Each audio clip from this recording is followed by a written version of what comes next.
sort of a choice point, which Mhm. is role play practice. And what we're thinking is the most useful, yes? So if we have is- about half an hour-ish, Yeah. we were thinking we might do a demonstration Do a of demo. introducing pearls. You might- Because you you might have want to see kind it. of explain what the program is, and then you know, Get all the that kind of problem stuff. list. So we won't do every bit and piece, but kind of that general, this is, hi, you were referred to me before the PST, yeah. So you can kind of So see you it kind of and get then a sense of practice what it. it's like. All right, Okay. they want the demo. People want the demo.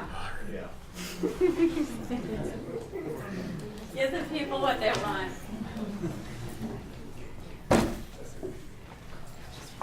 Oh, I being the client? Oh, well, fine. Okay. Okay.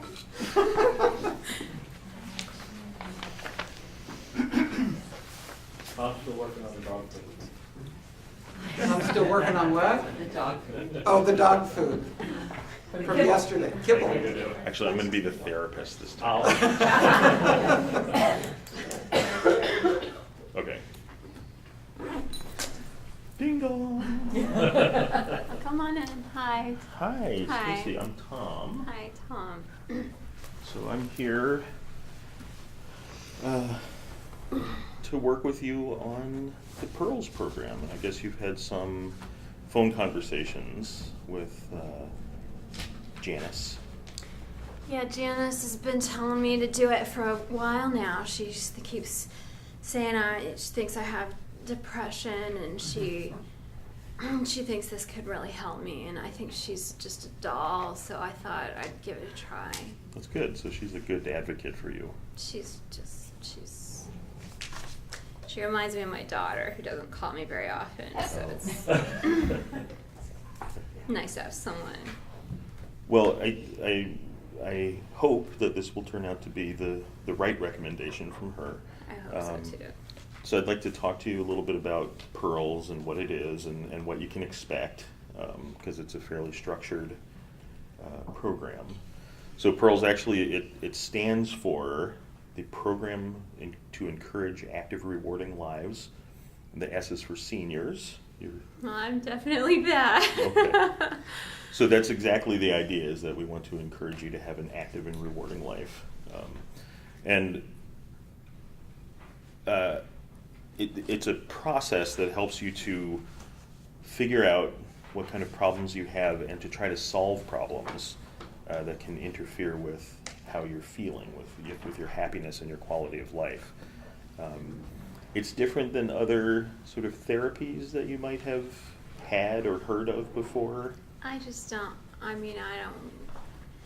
don't mean to offend you at all, but I just don't believe in that therapy. I don't even know about this depression, but Yeah. she said you could help me with some of my problems, and I think that's okay, but I have a lot of them.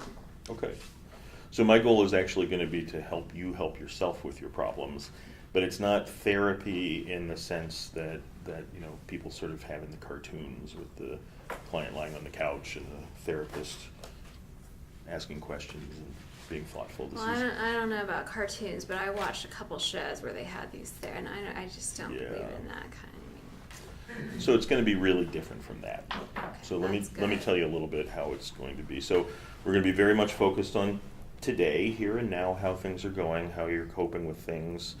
We're not going to be getting into a lot of your past. And what we're going to do is learn skills to help you manage your feelings and manage the symptoms of depression and improve the quality of your life. Well, I don't know if I am depressed is the thing, because I don't know about that depression. But Janice said that she thought depression was... Well, she just said, listen, Stacey, don't you worry about the name, and if they don't care, and she said I didn't have to talk. I just don't believe in this. I was raised that you keep your feelings to yourself, and I don't know about that. Okay. I don't think I have a disease. I think, my kids are gone. I'm all by myself, and Henry, he's passed now, and so I just, I don't know that. Well, I hear you, and depression is a word that folks who are social workers and helpers like to use. Yeah, you all do kind of We like do that. use that word. Yeah. So we don't have to use that word. If you find that word is Okay, going to well, bug you, we can. Is there something else that we could Well, say? I don't mind talking about my problems a little bit, Okay. and I she told me that's what you guys do a lot of, and you Okay. could help me a little bit about them. And That is definitely the plan. Okay. So, in trying to help you, but I mean, I have been feeling really sad a lot, and I cry a lot, and you know, sometimes I just can't help it, and I just feel really down a lot. So I prefer to just say I'm just a little down, and maybe that's the way we can talk about that. so you've been feeling down. I sure And have sad. since I lost my Henry. Yeah. Okay. That's fine. Let's stick with Okay. those words. Okay. All right. So, part of doing this is to make sure that you understand at the front end what it is that we're going to be doing.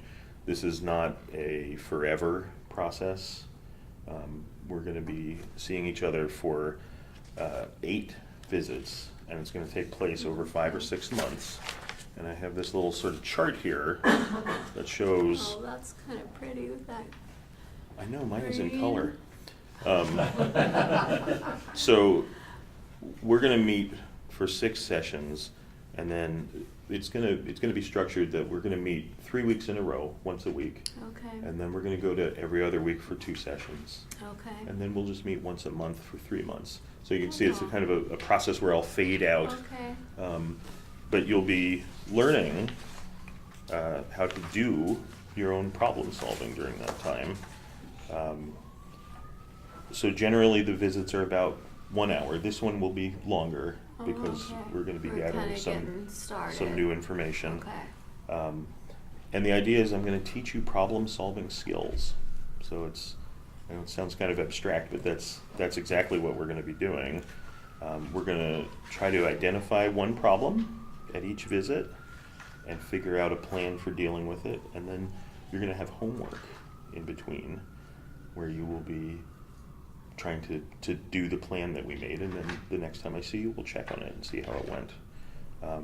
Besides the problem solving, there's also these other parts where I'm going to encourage you to try to plan and schedule some social activity and some pleasant events, just doing some things that you enjoy, because oftentimes when we're feeling sad, kind of down, those things get neglected, and then when we do That's them, exactly. I just want to be. I just am so tired. yeah. And sometimes making sure that we put those things back in our lives can improve how we're feeling. So, I'm going to administer the PHQ-9 now.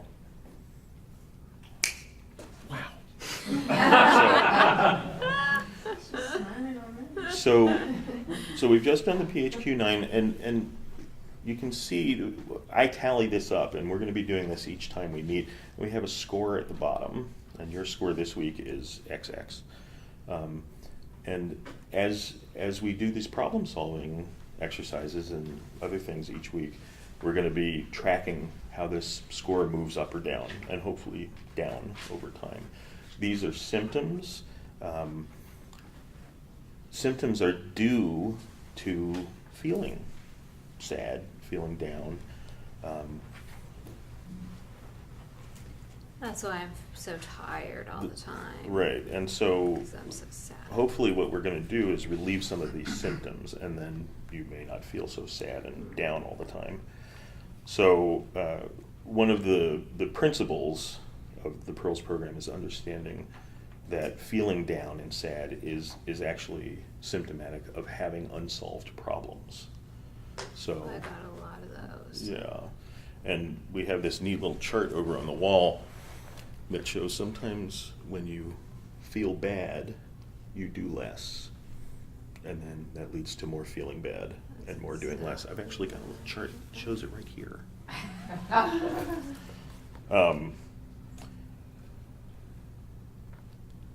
So feeling down and sad is symptomatic of being in that sort of situation, and having ongoing problems can cause you to feel even more sad and down, and it's kind of a vicious cycle that you can get stuck in. So problem solving is the goal of it is to give you the chance to figure out how to fix your own problems, and therefore relieve some of these feelings of sadness. Now, how are we going to do that? Well, Problem solving. I actually have a form for that, but before we get to that, and then it's something that we're going to do each week, I'd like to talk to you about what some of your problems are. So maybe we could generate a list. You said you have plenty. So maybe we could write down what some of your problems are, and that way we can pick and choose from them. Well, the first one is I'm just all alone now. And I think I'm kind of lonesome. Okay. But I can't, I can't really get out much anymore, and I don't really feel like it either, so I just don't know. I just don't know what to do about that. So you can't get out much anymore? No, well, did Janice tell you? I mean, I have some problems with my hip, and I don't see as well as I used to, and I just have a lot of them. Things are just kind of fading. Okay.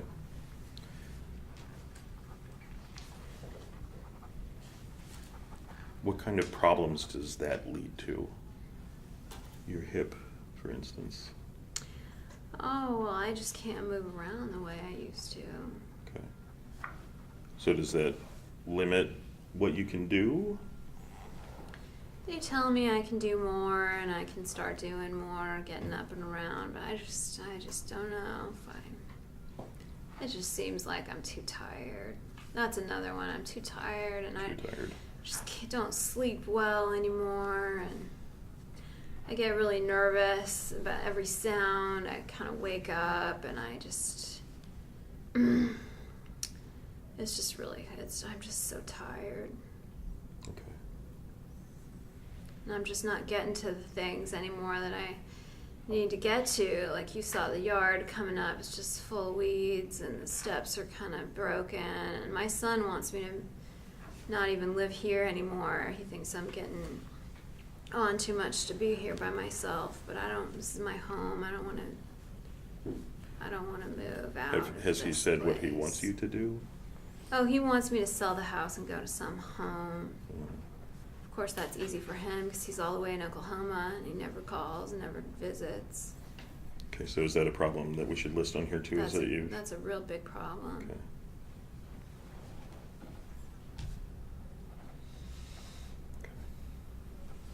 And I kind of think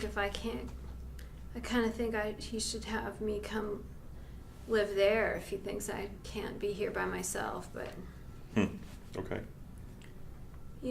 My they're good kids, but they're just busy, and everything's going on all the time, and it's like I'm just here by myself and kind of forgotten. Okay.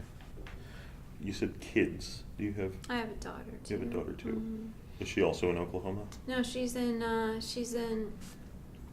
Colorado. How are things going with her?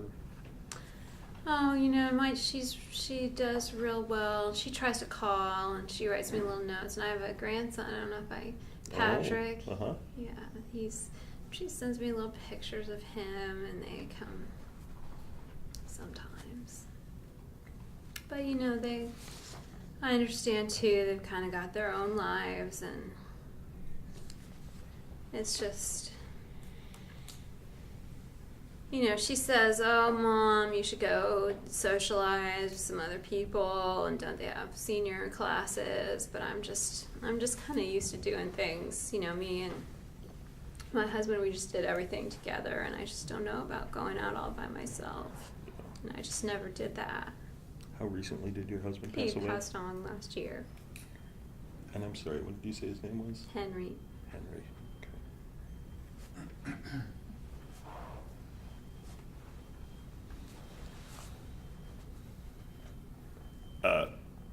I'm not sure where you want me to pull the plug in this process. Have you guys seen enough to kind of get the sense of So, it? Yeah. you know, this is Um, the sort of the prelude to beginning doing the first PST session, and of course that's the first time around is sort of a laborious process of explaining the steps and sticking with it. But was she convincing or what? Oh my God! Poor little old lady. So, did you guys get kind of this? I mean, this was just being the client. This is kind of how you want it to be, where it's a list and he's doing his worksheet, but it just kind of feels like he's just sitting there listening to me, and it's kind of, there's some space to it, just like the problem solving. There's a lot of time. So the thing I noticed on the green worksheet, you know, introducing or conducting a session, we've kind of outlined the things that need to happen in that first session, somewhat in the order that we think kind of makes sense. But the reality is, you know, you have to be flexible. And so as the conversation goes, Tom was weaving in different aspects of kind of information he needed to give her, while also kind of respecting her and what she was going through. So. Did you all notice how much he was using the worksheet too, and how totally okay that was? And Tom's done this really experienced, could probably do this in his sleep, but he's using the worksheet, and it actually, I think it kind of helps the structure myself of it. There's a program, you're going through it, there's a focus, and I think sometimes people kind of like it as opposed to this undefined, what am I supposed to talk about? I don't know what to say, or what you want, or what we're doing. It's not relying on the genius of the therapist to Yeah. make it happen. It's like, this is Really? a programmatic thing. Yeah. It's not Yeah. just a conversation. Right. Yeah, it's really And yet guided. it is And yet it is. also a conversation. And yet it is. Gives a certain amount of credibility, I think, in a sense.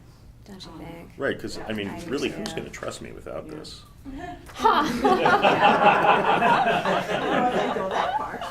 You might be pretty trustworthy, no matter what. But. The other thing, Tom was writing down every problem that she identified, whether it seemed a reasonable problem to work on or not. These are things that she said were issues for her. So he's just taking notes and writing them down. And you really want to take advantage of a client like this who's willing to just sort of, it's like, great, get it all down. And in that process, too, you're actually able to do some of that psychosocial history that we were talking about before that was sort Yeah. of spilling out. We found out that, you know, her husband just died, she's got 2 kids, they don't live around here, you know, all that kind of stuff that normally we think we have to ask, is just gonna come. Yeah. I guess I'm wondering about wrapping up the session. If we don't have time to do an actual Mhm. first pearls session, I mean, this is kind of depressing. I mean, it would be hard to leave her after she's told you all her problems, and then you're saying, thanks, you know, bye. See ya. Peace out. See you next Yeah. week. Yeah. This is what I find is that people, well, oftentimes, even in mental health context where there's a helper there, I think it's pretty rare that people just have time to list all their problems and just have someone write it down. And he's not really doing any, no offense, but you weren't doing anything that special. I mean, he was listening and writing it down, but there wasn't any genius question or, you know, big thing. He's just really doing the, just getting the list. And so you could, at the end of that, if the person has the energy, you know, you could do a PST, but you could also just say, wow, I'm so glad we had the chance to go through all this. I just think this is going to help so much. I'm so happy we're going to get to work on these and just generate a little hope. And to validate, I can see Wow, this how is much really hard. this is a lot of problems, and it makes total sense to me that you're feeling sad and down. Yeah. Um, Yeah, and just sort of I think there is kind of a promise of hope or help that oftentimes people feel kind of relieved, like, well, I've said all these things. You do see a lot of affect, of course, because people are talking about all their problems, and those make them feel sad. That's why they're in your program. But it also, I think there's I hesitate to use the word catharsis because I don't really know what it means even, but I think there is often a relief. Don't you find at the end Yeah. of this kind of session? Just saying it out loud. That being said, if you can take the time to do that first PST in Yeah. that first session, You I think it's absolutely can. definitely the best thing to do. Uh-huh. So it's a really good thing then. Yes. If you can. It sort of depends on people's just energy level. gonna have to Sometimes fill they're it so out. tired at the end of that you just can't. But sometimes people are ready to go, and or there's kind of one big thing, and they're dying to talk to you about it, and then you could. Yeah, so you kind of use your judgment. I also think, again, they're gonna have a copy of this problem list also. So it may be that you don't have time to get into it, and Carl often says, 30% of the time you can't get all that done. Mm-hmm. So I think wrapping up the way Stacy did and just say, and so maybe between now and the next visit, Yeah. you can look at this list and kind of start narrowing down where we might want to start. That gives them something to kind of focus on, something to do, and then you're kind of ready to go. And letting them Yeah. know that you're gonna be working on these problems. Yes, Absolutely. letting them So know that this whole- is what we're going to work on. And I almost always say, I'm so happy I get to be your counselor, and we're going to get a chance to work on these together. And I think there's these kind of common elements of being helped by another human being, probably that we're using. That there's somebody with some hope, and you're not totally alone with it. And yeah, and you really. That's where all your wonderful clinical skills and compassion and you use that too and I think the active listening yeah really can Mhm. help somebody Mhm. and make them feel like you're giving their feelings validity. However, you're not really saying that to them, but you're there and in the moment with them and listening. And I think that's important.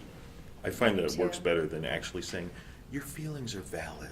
Yeah, but I think you give them validity by the fact that you're there, and that helps them. Absolutely. the fact Yeah. that you're sitting there writing it all down, you're taking this much time, it's not rushed into a little condensed squeeze and Right. yes Your stuff is worth yeah. listening to. It's worth listening to. And it's a reason why you're feeling so bad, is what's happening in life as opposed to this organic thing or this disease, or, there's just, I think it really is very validating. And you had a question? No, not, Oh, I okay. mean, I did, but I'm not gonna ask it now. You Oh, addressed man. it in this. Okay, got it. So we should get a little chance to